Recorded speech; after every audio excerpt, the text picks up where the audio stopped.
en marge du 66e anniversaire de l'indépendance, le 30 juin 2026.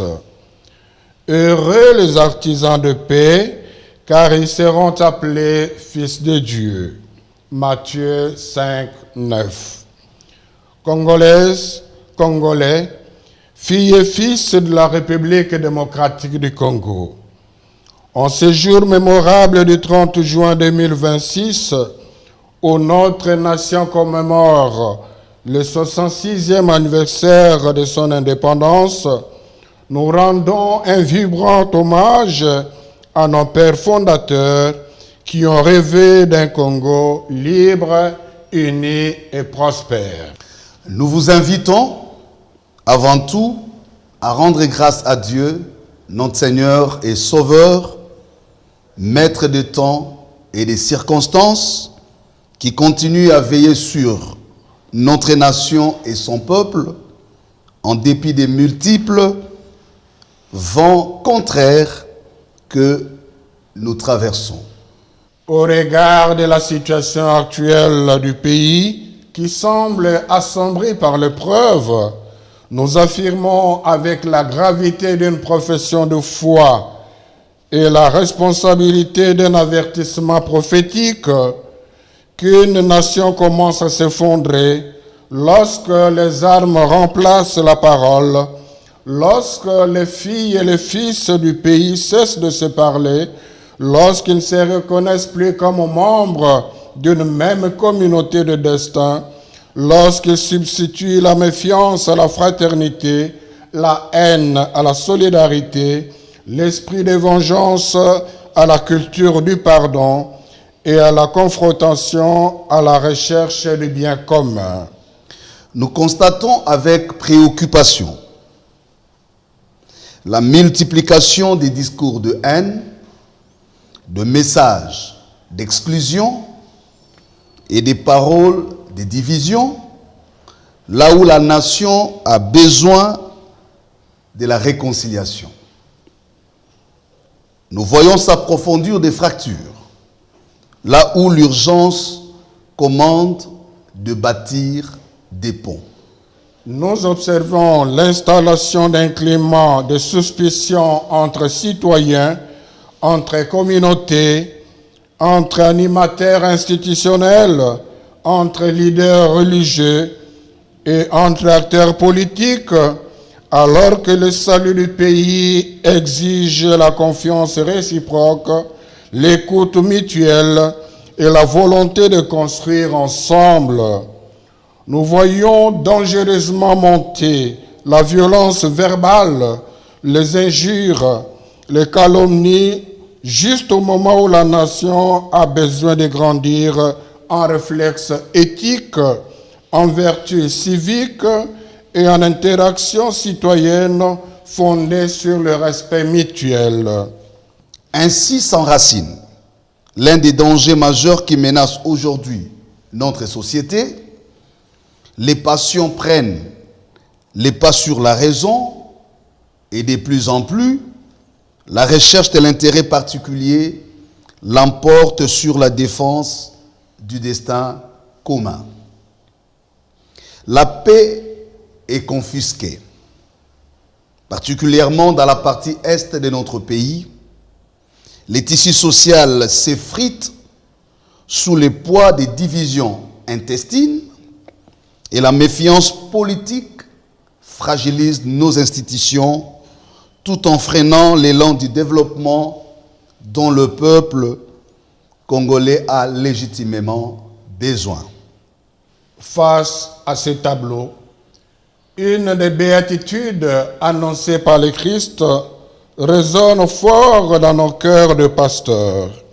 Heureux les artisans de paix, car ils seront appelés fils de Dieu.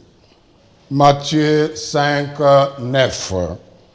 Voilà pourquoi nous lançons avec espérance cet appel qui nous vient du fond de notre devoir pastoral, celui d'un dialogue sincère, inclusif et républicain. À la lumière de la parole de Dieu, voici Oh, qu'il est agréable, qu'il est doux pour des frères de demeurer ensemble. Psaume 133. Nous avons foi que les Congolais accepteront de se parler, de s'écouter et de se reconnaître mutuellement comme les héritiers d'une même histoire et les bâtisseurs d'un même avenir. Tout n'est pas complètement perdu. Le Congo peut encore guérir de ses blessures. Ne laissons pas les divisions s'enraciner davantage, au risque que les blessures d'aujourd'hui deviennent les fractures irréparables de demain. Cet arbre à palabres que nous appelons de tous nos voeux n'est pas un schéma tout tracé qui viserait à satisfaire des agendas cachés, un partage des gâteaux, mais une table de vérité et réconciliation pour le salut holistique de la nation, où l'intérêt supérieur de la nation prime sur les ambitions individuelles et partisanes. La cohésion nationale est consolidée pour faire bloc contre les prédateurs extérieurs qui profitent de nos divisions intérieures. Le pacte républicain est renforcé pour garantir la justice sociale, l'état de droit démocratique, la protection des droits humains et la dignité de chaque citoyen. L'histoire nous regarde. Nos enfants nous regardent. Que personne ne se trompe. Lorsque la maison brûle, les habitants cessent de discuter de leurs différences. Ils unissent leurs forces pour éteindre l'incendie. Demain, nos enfants et nos petits-enfants nous demanderont ce que nous avons fait lorsque le Congo s'est trouvé à la croisée de chemins. Le moment n'est plus donc aux querelles intestines ni aux calculs politiciens, mais à l'élévation du sens du devoir national. Trouvons la sagesse de nous asseoir ensemble autour d'une même table pour sauver ce qui nous unit. Le moment est au sursaut des responsabilités. Le dialogue inclusif s'impose pour toutes celles et tous ceux qui se soucient réellement de la patrie. Le moment est à l'obligation de rechercher nos voies concrètes, rapides et pacifiques de paix en vue de restaurer la confiance et préserver l'avenir commun. Sauvegardons notre nation ensemble, préservons notre patrie ensemble, reconstruisons notre pays ensemble. Que ce 30 juin 2026 ne soit pas un jour de plus, mais le point de départ d'un sursaut national, d'une paix durable et d'un nouvel élan de cohésion nationale. Que Dieu bénisse la RDC et son vaillant peuple. Que Dieu touche nos cœurs avant que les événements ne nous contraignent à apprendre dans la douleur ce que la sagesse nous invite aujourd'hui à comprendre dans la paix.